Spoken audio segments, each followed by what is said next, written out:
5 de novembro de 2015. A barragem de Fundão, controlada pela Samarco Mineração em Mariana, Minas Gerais, se rompe. 62 milhões de metros cúbicos de lama tóxica são despejados na bacia do Rio Doce, um dos principais rios da região sudeste do Brasil, causando o maior impacto ambiental da história brasileira e o maior do mundo envolvendo barragem de rejeitos e destruindo subdistritos de Bento Rodrigues, Paracatu de Baixo e Gesteira.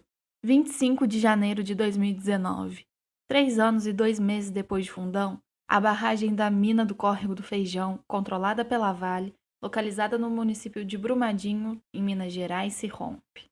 259 pessoas morreram e ainda hoje 11 estão desaparecidas, tornando o Brasil o país com o maior número de mortes do mundo relacionado a este tipo de crime. Apesar desses crimes serem mais graves da história da mineração brasileira, não foram os únicos no país, sobretudo em Minas Gerais, que abriga inúmeros conflitos decorrentes do modo predatório de produção voltado para o extrativismo mineral. O Brasil é o segundo maior exportador global de minério de ferro e também ocupa a segunda posição em reservas naturais. Existem pelo menos 29 bilhões de toneladas de minério a serem exploradas no subsolo brasileiro, sendo os estados de Minas Gerais e Pará os que mais concentram tanto a extração quanto as reservas. No estado de Minas Gerais, a mineração é histórica, remontando o período colonial.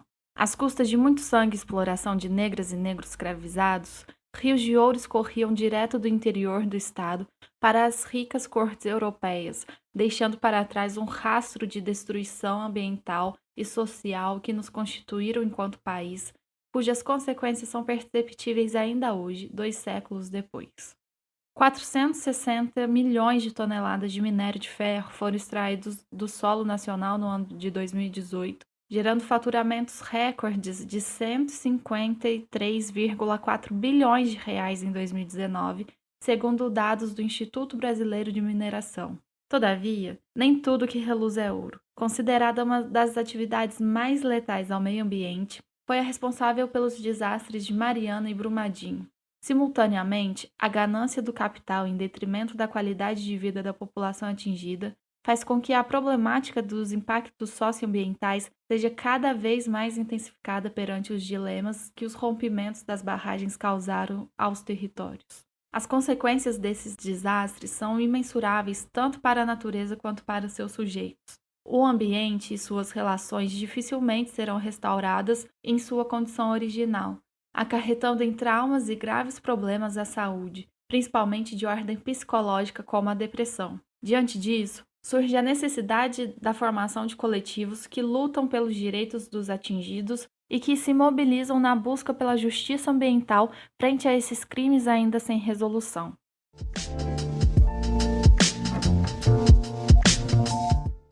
Eu sou a Verônica e hoje vamos falar sobre os crimes ambientais da indústria mineradora em Minas Gerais. Para isso, vamos bater um papo com Regiane Soares Rosa, que é do Movimento dos Atingidos por Barragens, e também com Mahalia Aquino, professora de Geografia, doutoranda em Educação e membro da Associação dos Geógrafos Brasileiros da seção local daqui de Juiz de Fora. Ei, Mahalia, então, como a gente pesquisou, né, e vem conversando, no seu mestrado você se debruçou sobre a temática da educação e das lutas socioambientais diante do rompimento da barragem de Fundão em Mariana. Você poderia trazer para a gente um pouco do contexto dessa problemática socioambiental na bacia do Rio Doce após o rompimento? Bom, se tratando da complexidade do tema e da abrangência espacial do crime ambiental, para iniciar essa nossa conversa é necessário ressaltar que existem outras abordagens e estudos sendo desenvolvidos na bacia por outros grupos de pesquisa e pesquisadores. No caso do estudo realizado no mestrado, que se encontra em desenvolvimento na pesquisa de doutorado, eu busco compreender através dos conflitos ambientais, do conflito ambiental instaurado na bacia do Rio Doce, após o rompimento, como a atuação política e formativa dos movimentos sociais foi essencial para o processo de construção da consciência de classe desses sujeitos que, a partir da experiência vivida enquanto atingidos ambientais, se mobilizam coletivamente na busca pelo ideário do bem comum e da transformação de sua realidade. Sendo assim, compreender como se dá o processo educativo nos movimentos sociais ou o princípio educativo, como coloca a autora Roseli Caldart, desses movimentos sociais, através da ação política contrária às opressões e violências ambientais. No recorte da pesquisa, abordo mais especificamente sobre as ações do MAB, movimentos atingidos por barragens. Para chegar a essa análise, foi necessário evidenciar algumas determinações do conflito para entender o contexto de disputas e resistência em que se encontram os atingidos. Então, nesse sentido, posso destacar, a partir da pesquisa, que esse conflito decorre de um processo mais amplo de apropriação e exploração capitalista dos recursos naturais e da força de trabalho na América Latina, assim como também da dominação dos territórios socialmente construídos para a reprodução das necessidades coletivas, infringindo nesses locais a lógica produtiva das commodities para o mercado externo. Partindo dessa premissa, então, cabe elencar quais são os principais atores e os papéis que desempenham esses atores dentro do conflito instaurado na bacia do Rio Doce. Então, temos a questão da omissão da empresa responsável pelo crime, né? No caso, as empresas responsáveis, que é a Samarco e seus acionistas Vale e BHP, né? Na inércia em resolver os problemas que causaram, mas que, em contrapartida, se mostram muito efetivos, né, e empenhados para retomar suas atividades produtivas e garantir os lucros aos seus acionistas. Tem também o Estado, né, no seu âmbito federal e estadual, nos estados de Minas Gerais e Espírito Santo, como agente coparticipativo dos interesses privados e pouco efetivo na mediação do conflito, principalmente pela esfera jurídica. Tem o de serviço prestado pela Fundação Renova, que foi criado em 2016 a partir do acordo assinado do termo de transação e de ajustamento de conduta, né, o TETAC ou TAC, na negociação dos acordos financeiros, que até hoje, quase 5 anos depois, os cadastros atingidos ainda não foram concluídos em toda a bacia. Tem também a questão dessa atuação da Fundação nas ações e projetos de reparação socioambiental e socioeconômica, assim como na divulgação de informações não condizentes com a real qualidade em que se encontra a região. São divulgações de informações falsas, sem comprovação científica devida e confiável. É considerada aqui na pesquisa como uma extensão da própria empresa criminosa, agindo em prol dos interesses privados sem efetivar, de fato, uma mediação do conflito, assim como também o Estado. Do outro lado da trincheira, né, desses conflitos, estão os atingidos e atingidas, principalmente aqueles residentes em pequenas localidades e povoados, compostos pela população rural, como agricultores familiares, ribeirinhos, pescadores, artesãos e povos e comunidades tradicionais, como indígenas e quilombolas, nos quais as consequências do rompimento da barragem recaiu de forma mais adensada e violenta sobre esses sujeitos, principalmente por via do racismo ambiental, levando em consideração que a maior parte dos atingidos são negros. E tem também o papel que desempenha, né, o movimento social, no caso, os movimentos sociais, né, que aqui na pesquisa leva em consideração o MAB, dito anteriormente, no seu papel de luta e resistência diante do cenário opressor e de intensas disputas após o rompimento. São fundamentais na garantia dos direitos, de busca pelo reconhecimento e de mudança da condição que lhes foi imposta enquanto atingidos ambientais. Nesse sentido, é possível afirmar que as relações passam a ser pautadas por intensas disputas de interesse, que, de maneira figurada, né, configuram-se como um cabo de guerra entre as investidas opressoras da Samarco, né, e suas associadas, e a resistência dos atingidos nesses territórios. Então, dentro dessa complexidade de disputas políticas e danos ambientais, podemos destacar alguns dos muitos desdobramentos das comunidades atingidas, que foram elencados a partir das idas em campo e das entrevistas realizadas, que no caso é o rompimento da relação histórica dos atingidos com a natureza, a partir do momento em que são retiradas as relações de trabalho e a vivência com os rios, que é parte da cultura e identidade coletiva, assim como tudo que dele era necessário para a subsistência, principalmente para aqueles que viviam da pesca. A relação íntima dessas pessoas do campo e ribeirinhos com a natureza, com a terra, os rios, é elemento fundamental para a manutenção desses modos de vida tradicionais, sendo esse conceito compreendido como uma manifestação cultural e histórica com características próprias de cada grupo social. Como consequência desse processo, ocorre a redução do potencial de transformação, manutenção e resistência dessas populações sobre os territórios atingidos. Há também a ocorrência no aumento dos casos de problema de saúde, tendo como destaque a qualidade questionável do atual abastecimento de água em muitas comunidades e também a exposição por metais pesados por via do solo, água e ar. Tem também a questão das mudanças na alimentação e de ordem psicológicas, como a própria depressão, como foi falado no início da abertura do episódio. Há também o aumento nos índices de criminalidade e violência decorrentes do uso e venda de drogas, que afetam majoritariamente os jovens, e o consumo de bebidas alcoólicas, que entre os homens há maior índice ou incidência no alcoolismo, provocado pelas ociosidades das atividades laborais, baixa autoestima e de renda autônoma dos que viviam do que o rio fornecia, acirrando expressões da questão socioambiental para as famílias dessas comunidades. Então, tem a questão do fim do lazer, que afeta novamente em maior número os jovens e que em muitas comunidades se resumia aos banhos de rio, que hoje em dia não existem mais. Tem também a questão dos conflitos familiares e entre os residentes das comunidades e locais atingidos, apontando para um acerramento do conflito em âmbito interno também dessas comunidades.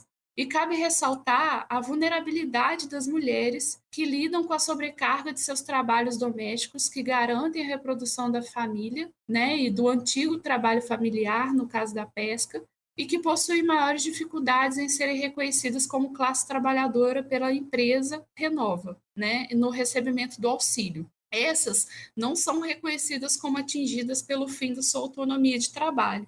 Além disso, tornam-se as maiores vítimas da violência territorial e familiar. Esses trabalhadores enfrentam dificuldade de inserção no mercado de trabalho formal devido à baixa escolaridade e por possuírem o saber profissional voltado a várias gerações para a pesca. Esses trabalhadores, né, para esses trabalhadores que não conseguiram restabelecer suas relações de trabalho, restaram apenas o recebimento do auxílio emergencial, que foi conquistado e mantido à base de muita mobilização e pressão social, como forma de compensação àqueles que tiveram suas atividades de trabalho suspensas em decorrência da tragédia ambiental, e o que hoje em dia se configura para muitos, né, como o único modo de sobreviver economicamente. Vale destacar que é esse auxílio que as mulheres têm dificuldade em receber, já que, pela visão da empresa, é o chefe de família, entre aspas, né, que adquire esse direito, um explícito machismo imbricado no processo de reparação ambiental da região. Então, desde que a decisão judicial do pagamento do auxílio foi favorável aos atingidos, a Samarco busca a suspensão dessa obrigatoriedade do pagamento.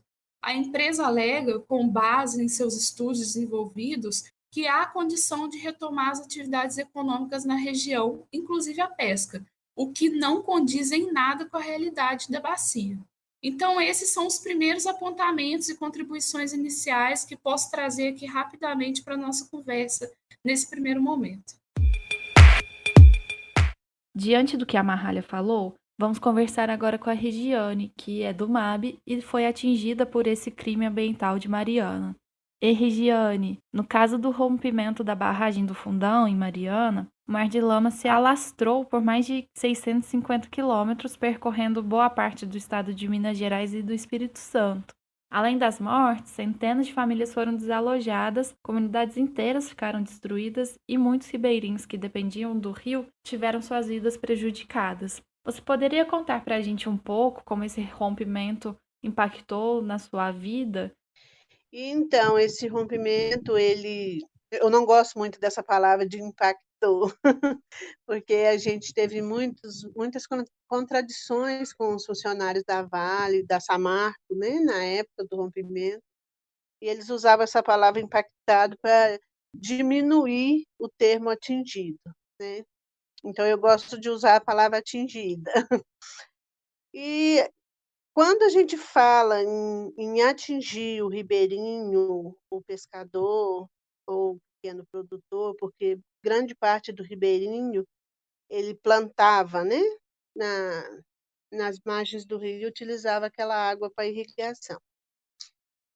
Na minha vida, quanto pescadora, quanto ribeirinho, não foi basicamente assim, virou ao avesso, né. O impacto foi tirou o chão de debaixo dos pés da gente. A minha comunidade é uma comunidade tradicional, toda a economia gira em torno do rio, em torno da pesca. E a partir do momento que não se podia mais pescar e comercializar o peixe, a comunidade ficou totalmente parada e, consequentemente, a minha vida virou de cabeça para baixo. Eu tinha uma rotina simples, comum, de um pescador, de uma vila de pescadores. A minha rotina era muito simples. Eu morava a menos de 30 metros da margem do rio. Eu descia o fundo do meu quintal, eu já estava no rio. Era o nosso trabalho, era a nossa fonte de renda, nossa área de lazer, era tudo que a gente tinha no Rio Doce.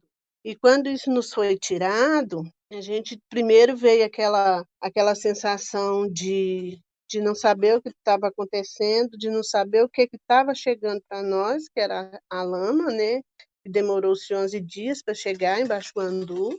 A gente não sabia o que estava chegando para nós, a gente na minha vida, eu não sabia nem que existia, né, a possibilidade de uma barragem de rejeito condenar a bacia do Rio Doce, acabar com a nossa vida nas margens do Rio Doce. Eu não sabia que isso existia, nem que se rompesse chegaria. Nunca passou pela cabeça, né? A gente tinha um contato direto com a Vale, com o minério passando dentro dos vagões sobre os rios que cortam a nossa comunidade. Então, quando isso aconteceu, a gente estava lidando com o novo, o inesperado e absurdamente aquilo que destruiu toda a expectativa de vida que a gente tinha dentro da comunidade.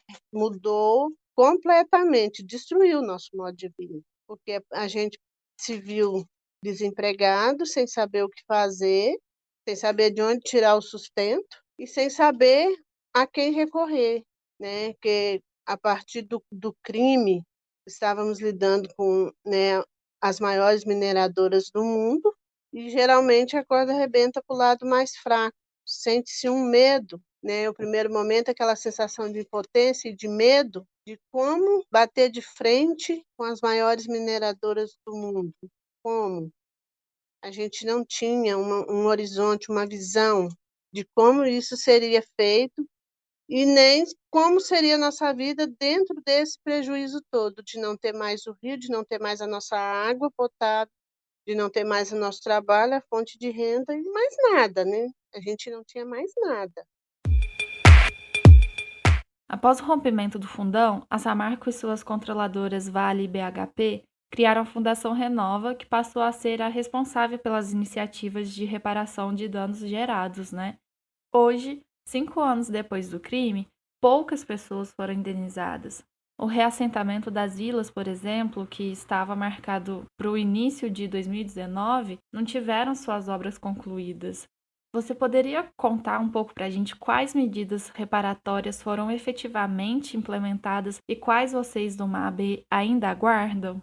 Então, implementado foi ainda nenhuma, porque dos 40 programas de medidas reparatórias que a Fundação Renova apresentou, tanto para as instituições de justiça quanto para os atingidos, nenhum foi concluído, porque o primeiro programa, que era o programa do PIN, de indenização, né, do AF, né, que é o Auxílio Financeiro Emergencial, até hoje ainda existem famílias, pessoas atingidas sem cadastro, sem ser feito o cadastro, pedidos para ser feito o cadastro sem ser concluído, sem ter recebido sequer a visita, como eles gostam muito de dizer, para ver se o atingido é elegível ao direito de receber o auxílio emergencial, né? O que para nós é um absurdo, que eles cometeram o crime, ainda é eles que escolhem quem é atingido, quem tem direito ou não de receber. Então, desses 40 programas, nem o AF, que é o Auxílio Emergencial, Financeiro Emergencial, ele não foi concluído.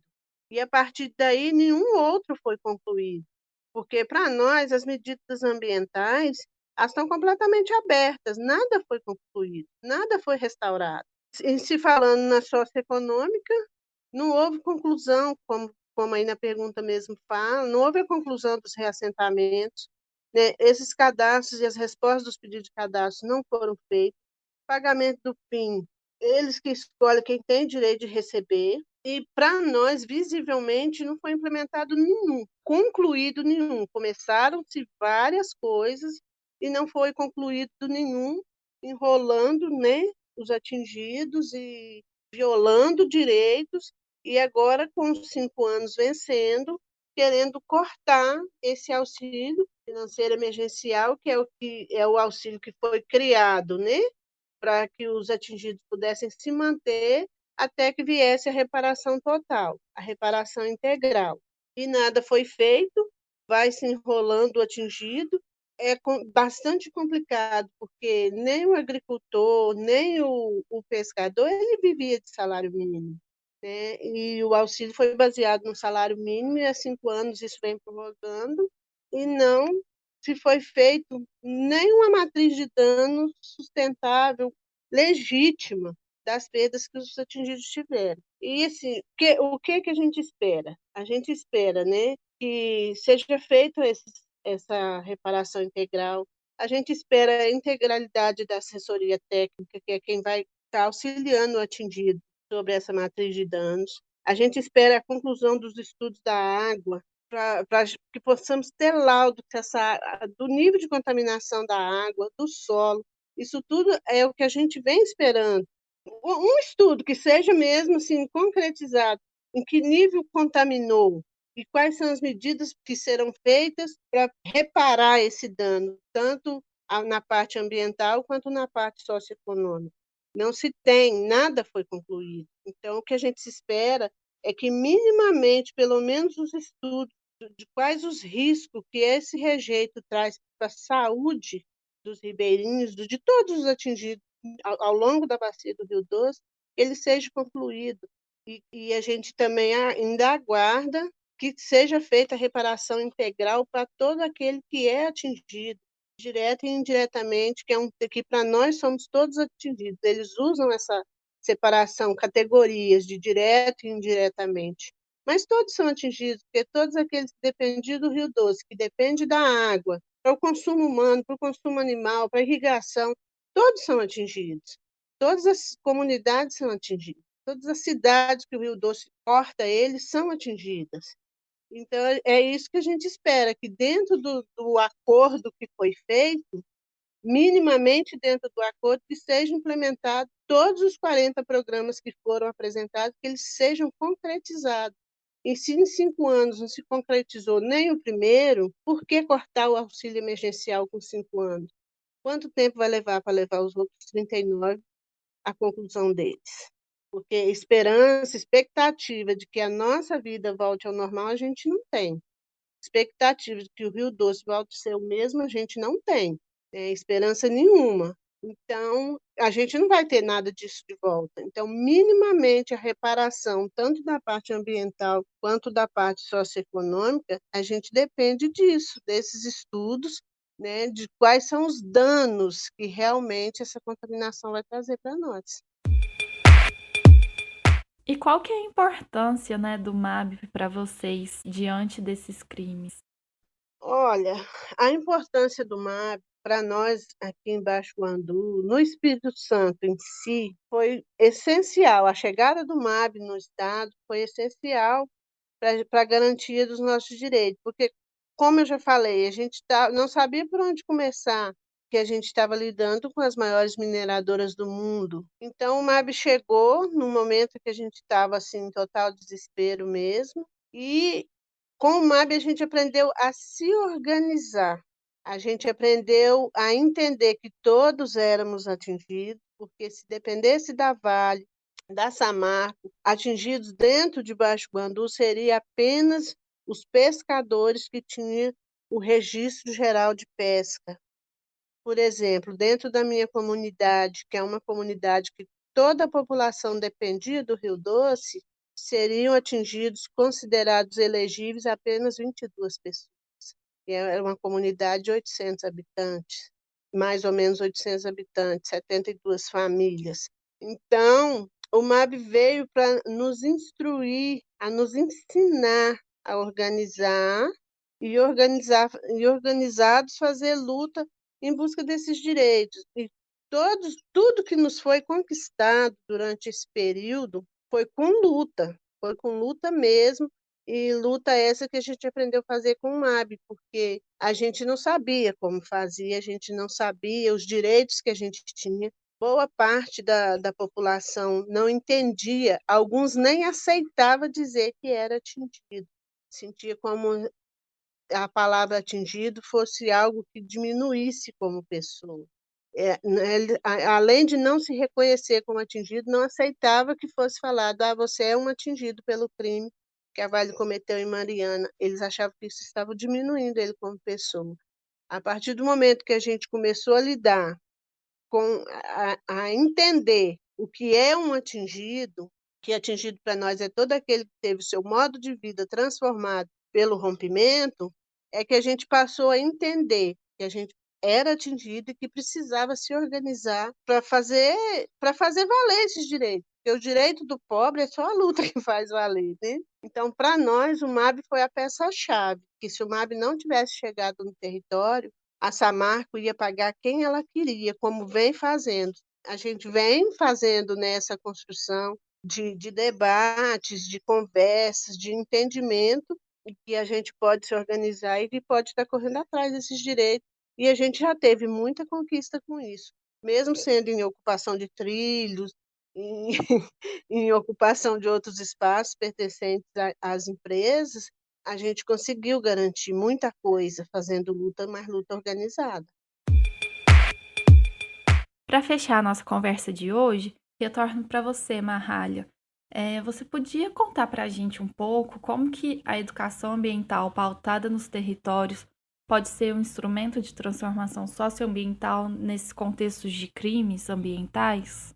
Bom, essa pergunta cabe uma certa problematização, né? Devemos pensar que há duas vertentes da educação ambiental sendo realizadas no Rio Doce e também nos afluentes.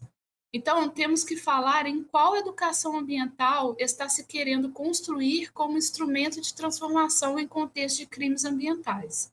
Podemos destacar que a formação realizada pelo próprio criminoso, né, pela própria criminosa, manifestada através das ações da Fundação Renova nos projetos de recuperação ambiental, que envolve a formação de educadores ambientais que atuarão dentro das comunidades atingidas e que busca cooptar principalmente os jovens.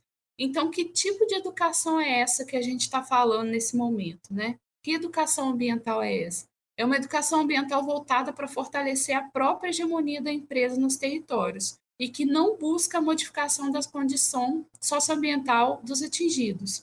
O que a gente pode entender como uma educação ambiental de mercado, pautada no conservacionismo ambiental, em atuações individuais, no empreendedorismo, sem alcançar uma mudança real das estruturas da sociedade.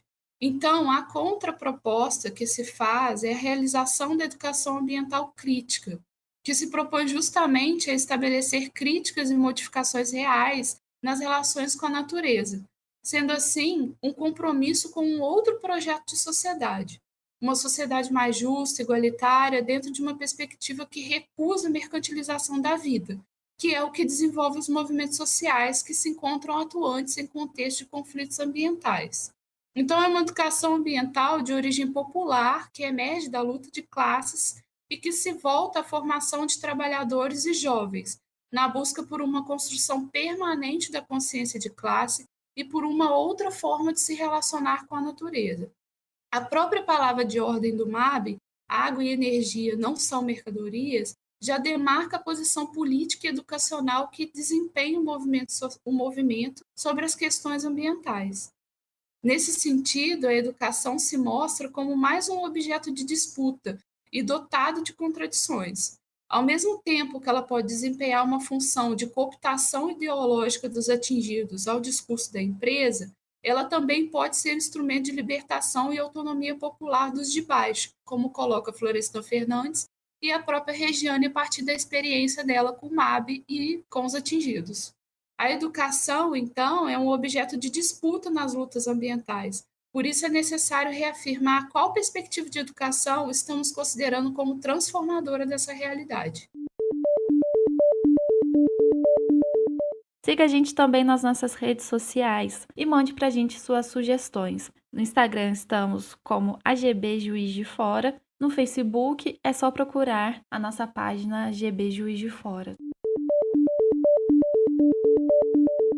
Também participaram da produção desse episódio Aline Vieira, João Vitor Sudário, Luísa Xavier e Vitor Barreto. A edição do som foi feita por Jader Moreira e João Luiz Pedrosa.